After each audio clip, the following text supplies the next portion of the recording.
Hello guys, it's NM and welcome back to another Today Vlogs with me. So for today's video guys, we're gonna talk about kung ano ba nangyayari eventually dito sa Pilipinas. Well, and then sasabihin ko na rin kung anong mga pinagkabalan ko this day kasi more on documentary naman tayo dito sa channel na ito. So, unang-una, as you see, ang daming news ng school shooting na dumadating sa akin.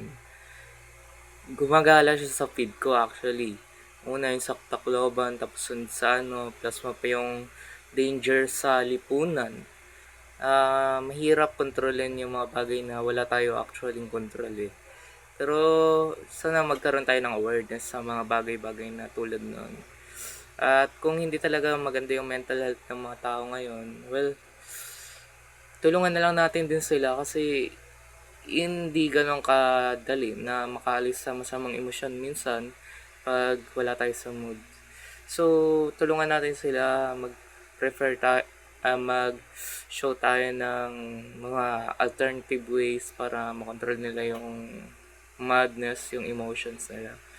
So, eventually guys, nagtatrabaho ngayon ako sa water station.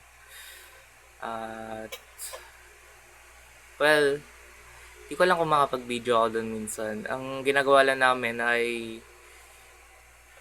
maraming mga galon na dinideliver, syempre, water station.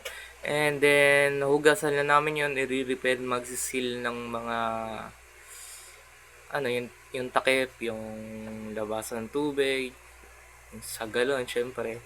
Ayun, gagawin lang namin yung mga ano na yun. Then, minsan, nagde-deliver din kami. Pag nagde-deliver kami, meron siyang trolley na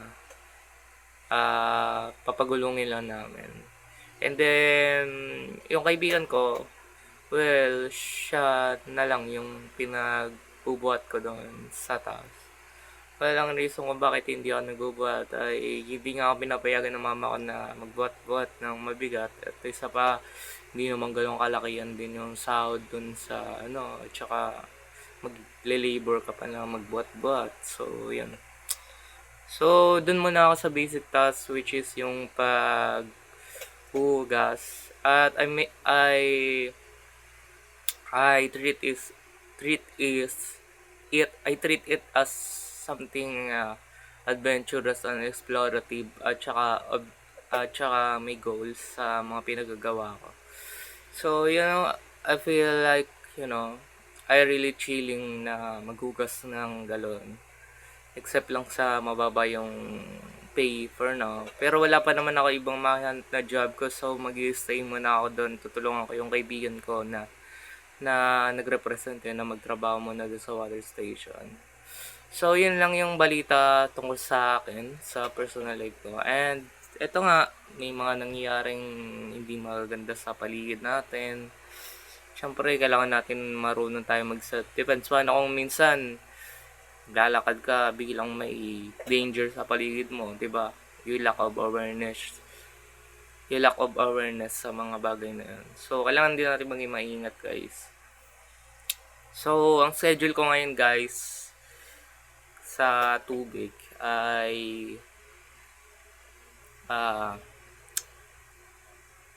11:30 ngayon. Hindi na ako mag-whole day kasi bagsak presyo lang rin naman yung kitaan doon. Tama lang panggastos namin. Well, sinasahod ko doon nasa 150. Hindi ko nga alam, sobrang dami na pinapagawa tapos nagpapabuhat pa tapos yung sahod nasa 100 lang. Hay nako. So, anyway, wala na akong ibang choice guys. Wala na akong ibang mahanap na trabaho so far. Kung makahanap man ako, sana nga makahanap ako. Pero, as for now, yun yung mga nangyari. And then, tungkol naman sa mga bagyo guys, na nangyari nitong mga araw. Well, yung bagyong Neneng ay medyo malapit daw. Pero hindi naman na masyado na ulan ngayon eh.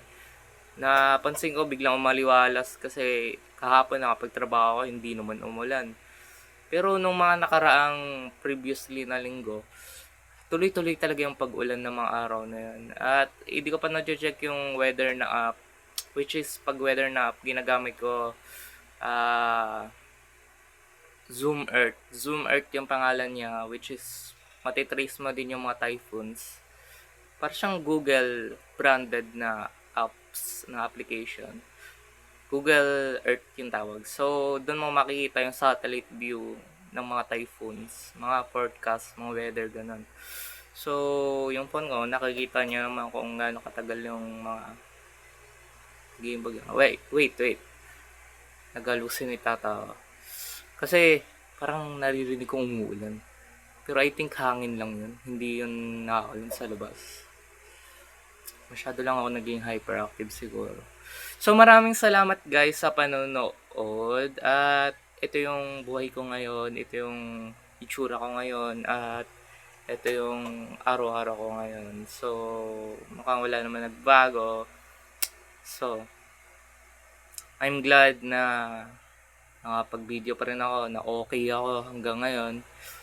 And then, pinipili ko pa rin maging optimistic sa buhay ko at maging creative sa pananaw ko. At pinipilit kong huwag tingnan yung mga negative na bagay sa mundo. Well, mahirap kasi mabuhay na may dinadamdam ka na mga pighati sa buhay mo, mga drama sa buhay mo. So, yun. Na-avoid ko na ma-offend ako, madrama, or bumagsak o masira yung mood ko. I don't want to ruin my everyday actually. So, yun lang. Maraming salamat sa panonood. Well, kahit hindi ko naman kontrolin yung mood ko everyday, may time na bigla-biglang sama-sama na lang yung mood ko. Siguro pagod or hindi ko alam, bumagsak ata yung hormones ko. Like, biglang masamang sensation yung nararamdaman ko. Hindi naman ako nagkaka-headache, pero sumasama yung pakiramdam ko minsan. So, normal na lang siguro yan. Gagawin ko na lang ng paraan yung mga problemang yun, mga scenario na, mga scene na yun sa buhay ko. So,